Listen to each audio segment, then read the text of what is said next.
जी, अस्सलाम वालेकुम। आज हम एक नए टॉपिक को डिस्कस करेंगे, दैट इज़ फाशिज़्म। और फाशिज़्म जो है वो यूरोपियन सॉइल के अंदर right after the world war one start होती है। It is basically a political theology that infiltrated into the politics of European soil and the European countries after the Treaty of Versailles and the League formation. अब एक तरफ तो liberalism जैसे experiments हमें देखने को मिलते हैं after the world war one, और साथ में ये वाली मूवमेंट भी उसी सॉइल पर हमें नजर आती है। हम इसके अंदर ये देखेंगे कि फाशिज्म की थोड़ी सी हिस्ट्री क्या है और इसकी बेसिक फीचर्स क्या है, ताकि आपको अंडरस्टैंडिंग हो कि यूरोपियन पॉलिटिक्स में इस फाशिज्म ने किस तरह इन्फिल्ट्रेट किया और फिर ये किस तरह वर्ल्ड वॉर टू की तरफ गए। ठीक है।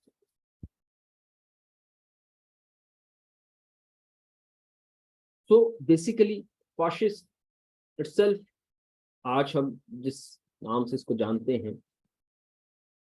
इसमें जो है ये एक काइंड ऑफ पॉलिटिकल पार्टी थी इटली के अंदर। और इस मूवमेंट को जो लीड कर रही थी, इस पार्टी को जो लीड कर रहे थे, दैट वाज मोसोलिनी, जो कि इटली में थे। जो हिटलर ने फॉलो की है फाशिज्म, वो बेसिकली नासिज्म बन गई। कोई ज्यादा डिफरेंस नहीं है उसमें, कुछ चीजें ऐड ऑन है फाशिज्म के अंदर, ऐड ऑन करके वो फिर नासिज्म बन जाती है। और उसकी अगर हम लो फॉर्म देखें तो वो पॉपुलिज्म होती है। सो ये बेसिकली इस मूवमेंट का जो बेसिक फीचर हमें नजर आता है वो anti democratic and anti socialism है। और इसमें डिक्टेटरशिप का जो कॉन्सेप्ट है, establishing a dictatorship, that was main. कल मैंने एक लाइन, परसों बल्कि एक लाइन आपको बताई थी प्रीवियस लेक्चर के अंदर। जॉर्ज ऑरवेल की 1984 की बुक की एक लाइन है, एक्सर्ट है। इसमें वो कहता है कि we do not well dictatorship to save the revolution, but we make the revolution in order to form dictatorship. यानी ultimate, the end is dictatorship. So ultimate end यही है कि इसमें पावर गेन की जाती है। यूरोपियन कंट्रीज में Italian soil पर, जर्मन सॉइल पर, पोलैंड, हंगरी, पोर्चुगल, स्पेन, इसमें सब में ये है। और आज भी ये किसी न किसी फॉर्म में, न्यो फाशिस्ट फॉर्म के अंदर, जिस तरह के अभी हमें इटली के अंदर जो प्राइम मिनिस्टर है मेलोनी, फीमेल, वहाँ वो जो है इस दौर को जो है फाशिज्म के जो दौर था इटली के अंदर, उससे इंस्पायर है। इसी तरह आज दोबारा से न्यू फाशिस्ट पार्टी जो है ना वो इंक्रीज कर रही हैं राइट विंग पॉलिटिक्स के साथ। ये सारी चीजें बेस रखती हैं और ये स्टार्ट हुई है अंडर द लीडरशिप ऑफ, जैसे कि बेनिटो मोसोलिनी, जैसे मैंने पहले कहा। और इसकी ओरिजिन ही इटालियन है। और इसका जो बेसिक लिटरल मीनिंग है फाशिज्म या फाशिस्ट का, बंडल ऑफ जो है ना स्टिक्स, यानी इकट्ठे, एक वो जो गट्ठा बन जाता है ना लकड़ियों का, वो उसको कहते हैं। यानी अब आपने एक इससे वो इंस्पायर होते फिर कि आपने एक फॉर्म बनानी हो, ये किस तरह कॉन्सेप्ट डेवलप किया। इसके बेसिक अगर हम डॉक्टर लॉरेंस ब्रिट के अकॉर्डिंग इसके बेसिक फीचर्स, इसकी करेक्टरिस्टिक्स समझने की कोशिश करें तो वो हम देखते हैं। तो first one that is very very important, powerful and continuing nationalism. That is the main fundamental feature of fascism. जितने भी फाशिस्ट रजीम उस वक्त थे या इस वक्त कुछ फॉलो कर रहे हैं उस तरह की आइडियोलॉजीज को, उसमें मेन एसेंस यही होता है कि नेशनलिज्म को उन्होंने सामने रखना है।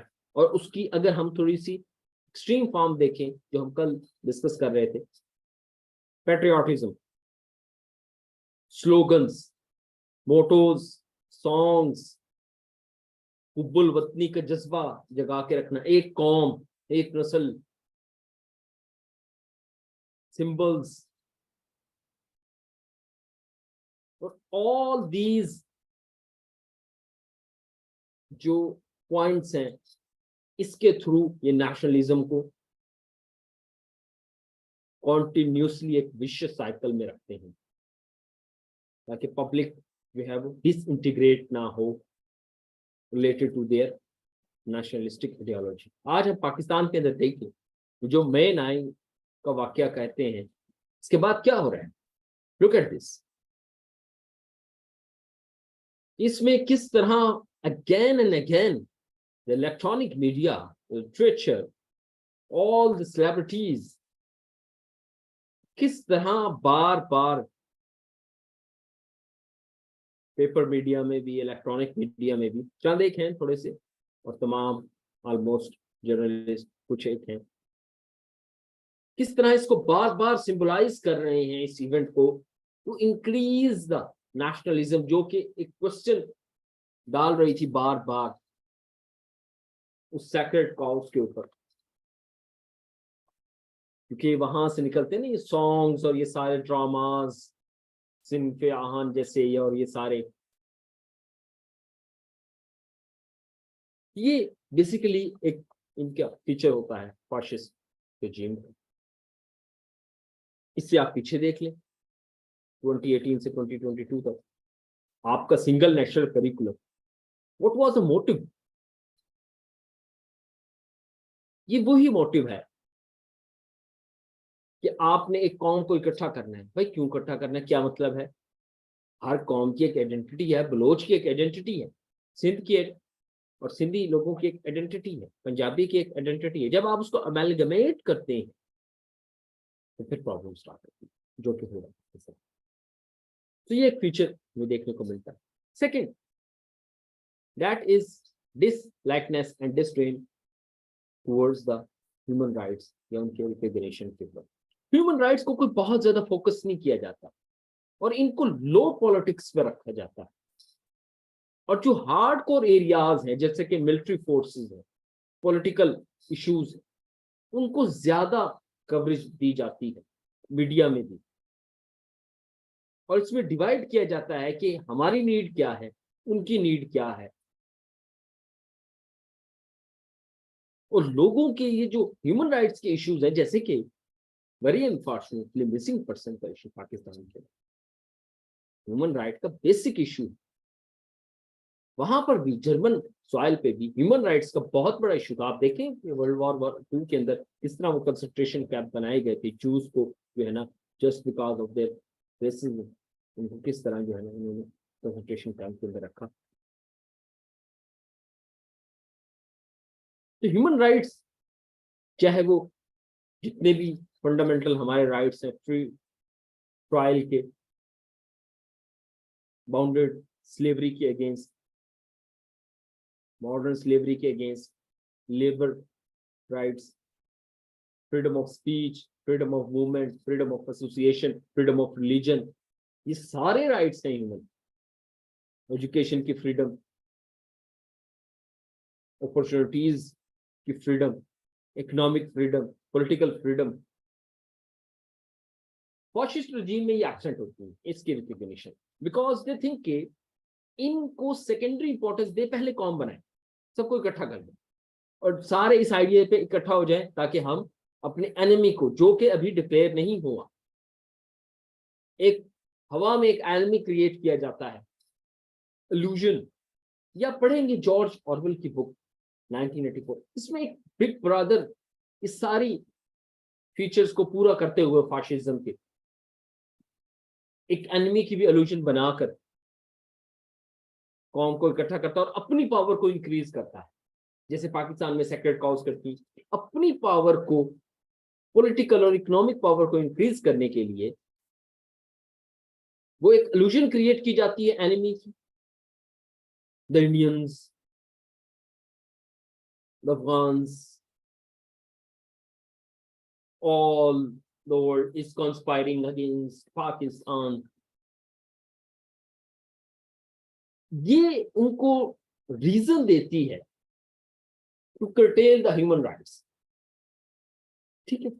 और उसके जिद में अगर किसी को पकड़ के मार भी देना तो वो कहते हैं कोई इशू नहीं, क्योंकि हमारा गोल बड़ा है। मिसिंग पर्सन जो है ये इशू नहीं है। क्यों? क्योंकि हमने पाकिस्तान एक को सेव करना against the enemy, the illusionary enemy, उसके अगेंस्ट सेव करना पाकिस्तान को। तो इसमें अगर हम कोई 400-500 लोगों को इसी तरह मार दिया करें साल, एक साल में 30 लाख बंगालियों को मारे, कोई मसला नहीं है इसमें, सेव फिर भी नहीं हुआ। खैर,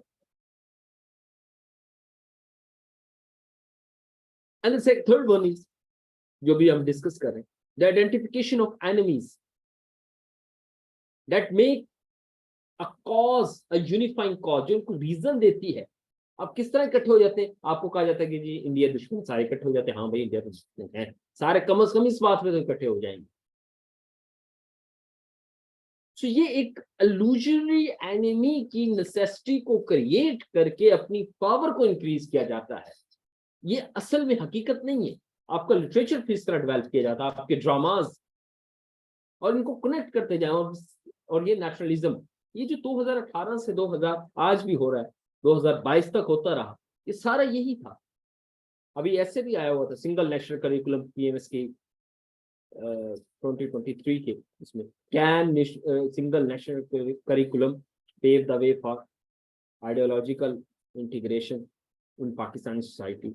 मैंने लिखा है there is no ideological integration इस पॉइंट पर कि हम सिंगल नेशनल करिकुलम के थ्रू अचीव कर सकते हैं। It's nearly impossible. Ideological integration दुनिया ने जो की है वो किसी एक पॉलिसी से नहीं की। एक आप पॉलिसी का पेपर कर दें और बलोच को कहें कि जी आप ना सरेंडर कर दो, it's nearly impossible. We have to go after the root cause of those, ठीक है। तो ये जो यूनिफाइंग चीजें दी जाती हैं, ये सिंगल नेशनल करिकुलम दिया गया ये खान साहब के दौर में, ये यूनिफाइंग कॉज बनाई जाती है इस तरह के काम करके, जो हमें लेके जाती है फाशिज्म। ये फीचर्स है। मैंने पहले बताया कि पॉपुलिज्म जो है वो उसकी लोअर फॉर्म है, और पॉपुलिज्म आजकल दुनिया में है, जैसे कि ये बुर्दगान। अच्छा, तो ये बुर्दगान से मुझे याद आया, आपने एक और बुक भी पढ़नी है उसी टर्की के ऊपर, आपको मजीद भी, वैसे टर्की के ऊपर नहीं है, वो फिर फाशिज्म और आपकी ओवरऑल पॉपुलिज्म के ऊपर है, उसके कॉन्सेप्ट के लिहाज। वो है एक तो है हाउ डेमोक्रेसी डाई, ये है बुक, ये अमेरिकन ऑथर की है, बहुत कमाल है। हाउ डेमोक्रेसी डाई, मैं इसका मेंशन भी कर दूंगा डिस्क्रिप्शन में। और दूसरी बुक है 7 steps from democracy to dictatorship, ठीक है।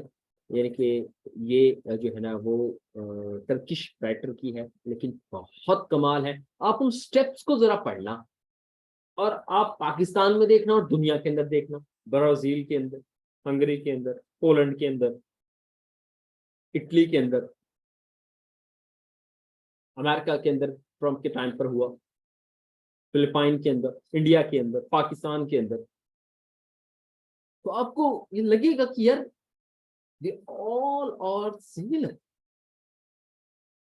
जिस तरह वो बिहेव कर रहे।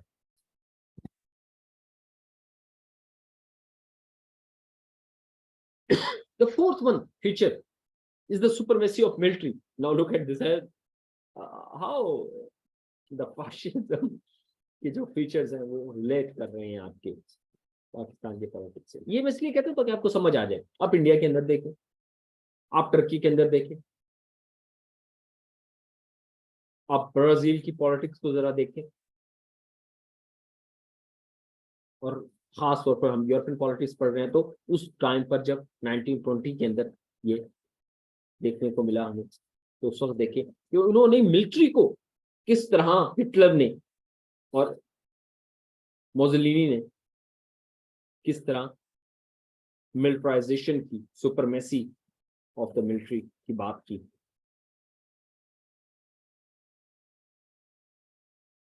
इसमें एक खास फंडिंग दी जाती है मिलिट्री को कि वो सेवियर है आपकी, क्योंकि आपने डोमेस्टिक पॉलिटिक्स, डोमेस्टिक इश्यूज को तो नहीं डिस्कस कर रहे, आप एक एनिमी के अगेंस्ट लड़ना है आपने, हम अब तैयार रहेंगे। तो उस तैयार रहने वाली फौज के लिए फंडिंग भी चाहिए। तो वो फंडिंग कहां से आएगी? वो फिर आपकी पब्लिक जो डेवलपमेंट है उसकी फंडिंग को कट करके मिलिट्री को मिलेगी। और डोमेस्टिक पॉइंट जितने भी हैं उनकी डेवलपमेंट्स या हेल्थ, एजुकेशन, ये फिर इग्नोर होंगे। ये सेकेंडरी चीजें हैं। मिलिट्री को बहुत ज्यादा पावरफुल किया जाएगा। और ये सारी ये जो कमीशन होके जाते हैं, ये पीएमए का कूल और all these, yes we need military, but Pakistan के अंदर क्या है कि पाकिस्तान जो है वो एक छोटा सा मुल्क है जिसके अंदर मिलिट्री रूल कर रही है, जिसको जो है ना मीम के अंदर भी कहते हैं कि डीएचए के अंदर छोटा सा एक पाकिस्तान।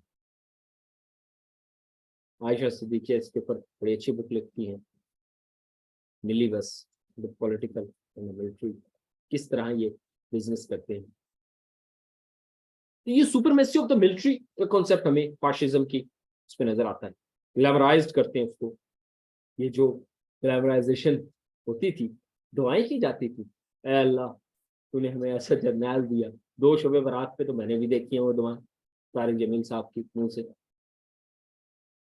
ऐ अल्लाह तूने ये बाजवा जैसा जर्नैल दिया, इसकी हिफाजत फरमा। अब उसकी मेहनत बनती है ना, मजे की बात। सो this is how funny is this. तो वो जो सुपरमेसी और ग्लैमराइजेशन थी वो जो है ना चैलेंज हो गई थी मे 9 को। तो इसका रिएक्शन है बेसिकली। तो ये एक बहुत बड़ी हमें फीचर नजर आता है कैरेक्टरिस्टिक्स है फाशिज्म। इसी तरह रैम्पेंट सेक्सिज्म, इसका मतलब क्या है? इसका मतलब यह है कि इसके अंदर चूंकि फिजिकल फोर्स चाहिए तो फिर फीमेल की जरूरत महसूस नहीं, क्योंकि इसमें माइंड का तो काम है ही नहीं, आपने सोचना तो है ही नहीं। सोचना, अगर आप सोचना स्टार्ट हो गए तो आप तो क्वेश्चन कर दोगे why that particular institution is so powerful, जबकि वो तरक्की में भी हर्डल है, डेवलपमेंट में भी आपको पीछे कर रहा है। और ये जो इल्यूजनरी एनिमी क्रिएट किया हुआ है, जब माइंड सोचेगा वो तो इस तरह के क्वेश्चन कर देगा। सो इसमें आपको एक मेल डोमिनेट पर्सन सोसाइटी चाहिए जो कि सोचने समझने से कासिर हो, और फिजिकल फोर्स चाहिए। और फीमेल को फिर हम निकाल देते हैं, रिजिड, जिस तरह की हमें देखने को मिलता है फौजी।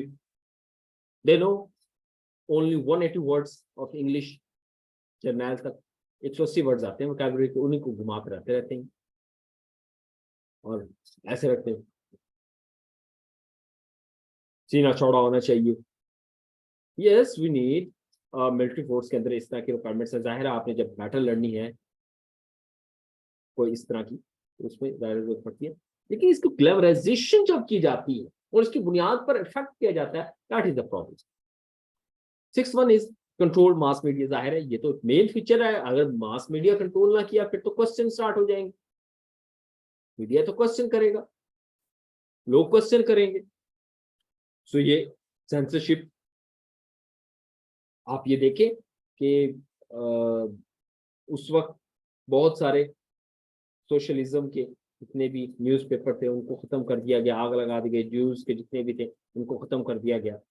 इसी तरह जो भी गवर्नमेंट के खिलाफ बोलता था उस मीडिया को, उस न्यूज़पेपर को वार्निंग देकर बंद कर दिया जाता था। लाइक मैट्रोनेज सिस्टम के अंदर एक हमने देखा था कॉल बैड लॉज 1819 के अंदर मैट्रोनेज ने जर्मन कॉन्फेडरेशन के अंदर इनिशिएट किए थे, उसी तरह का ये है। इसी तरह फिर obsession with the national security, that was the mean कि हम वक्त ये कहना है, फिर डर है, खौफ है, किसी दुश्मन का कोई अटैक कर देगा, हम वक्त कोई हमारी ताक लगा रहा है, हम वक्त अमेरिका हमारी कॉन्स्पेरेसी कर रहा है। इसी तरह जर्मन को हिटलर ने और मोसोलिनी ने इटालियन लोगों को ये कहा, fearful of France, British and Russia. They are all conspiring against you. The world is conspiring against you. Fear. Now, fear है तो उसको क्या किया जाए? अल्टीमेट आपने फिर प्रिपेयर करना अपने आप को। Prepare how? अब इसको कनेक्ट करो फोर्थ वन से, सुपरमेसी ऑफ मिलिट्री से। फेयर को कैसे कंट्रोल करना आपने, कम कैसे करना अपने आप को प्रिपेयर करके। अब कैसे प्रिपरेशन होगी? मिलिट्री बनाओ, इक्विपमेंट्स लो, नेवल फोर्सेस बनाओ, एयर फोर्सेस बनाओ, उनको पावरफुल करो। तो इस तरह आप नेशनल सिक्योरिटी के ऑब्सेशन को कंप्लीट करेंगे। इसके अलावा कॉर्पोरेट पावर को प्रोटेक्ट किया जाता है और जबकि लेबर पावर को सप्रेस किया जाता है। जाहिर है लेबर पावर से गेन नहीं है और कॉर्पोरेट पावर ने बेसिकली मिलिट्री और गवर्नमेंट की जो नेसेसिटीज है उसको पूरा करना है।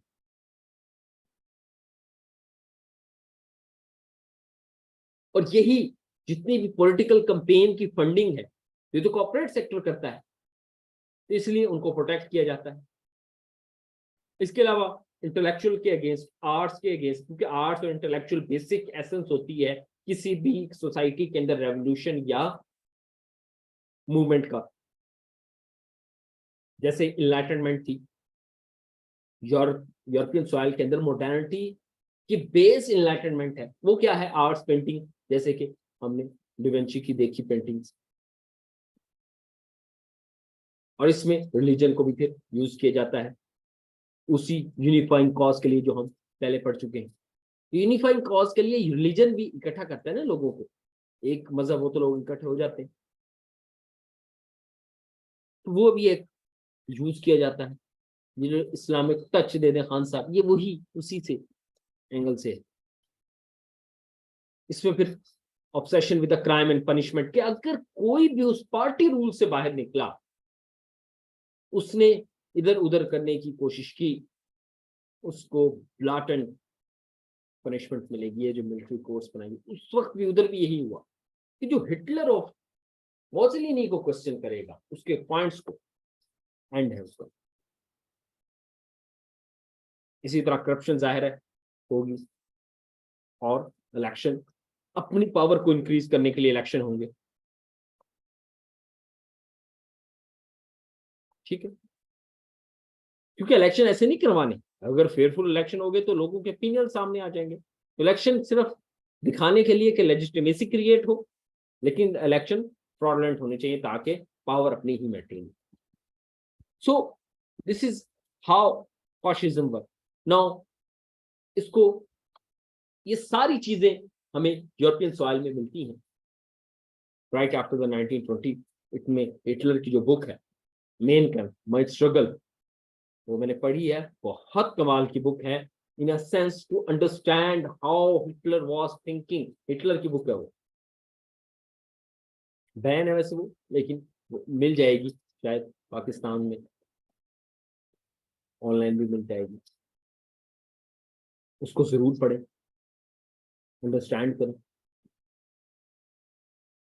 किस तरह उसने सुपीरियरिटी, इसमें रेस का भी कॉन्सेप्ट आता है कि इसमें आप नेशन की रेस को भी सुपीरियर क्रिएट करते हैं। जैसे जर्मन्स ने, हिटलर ने कहा कि Germans are superior to any other nation,